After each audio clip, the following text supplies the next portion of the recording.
with the three formatted players that we have, which are a handful of guys, I think they're managed really, really well.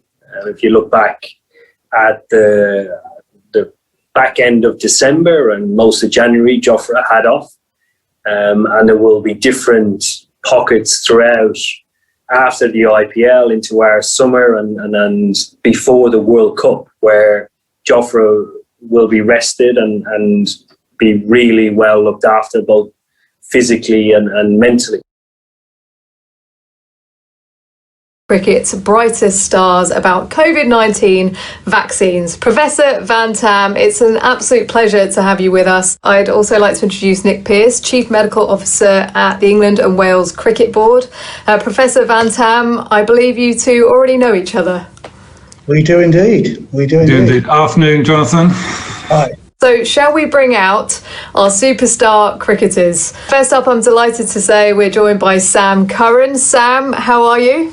Yeah, all good. Excited for what's ahead, and come summertime we might have a few crowds. Joining us as well is Chris Jordan. Chris, hey, Isha. You've had the experience of playing without any crowds in stadiums. What has that been like for you? Playing without crowds, obviously, it has been different. Definitely like to have them back.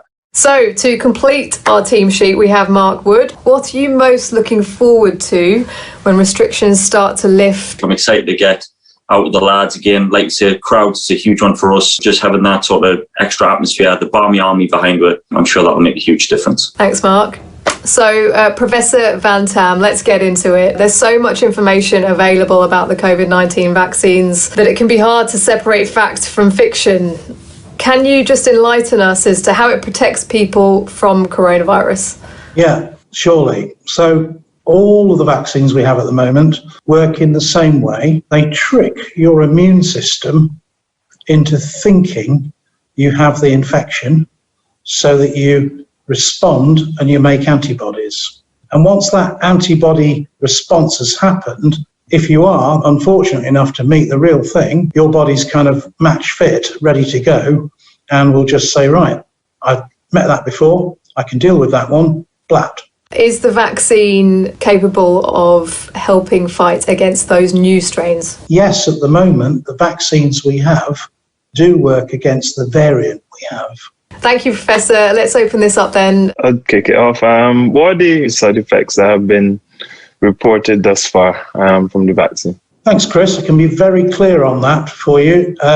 In terms of both vaccines, almost certainly you will get a sore arm. There's a fair chance that you'll get some flu-like symptoms. So that will be headache, bit of aching, bit of chills. In one or two cases, even a slight fever. It's actually a sign that the vaccine is beginning to do its job. So you can take some paracetamol and it should all settle within 24, 36 hours. Perfect, thank you. What's the difference between the two vaccines, please, Jonathan? Okay, so one, the Pfizer vaccine, is messenger RNA. The other one, the AZ Oxford vaccine, that's what we call an adenovirus vectored vaccine. So although they're slightly different, in the end, they follow the same kind of common pathway, which is to get you to produce spike protein, and then your body recognises that and makes antibodies. Jonathan, can I ask you a question? You know, we need to understand that it's safe for all our members of our team. Is there anything in the myths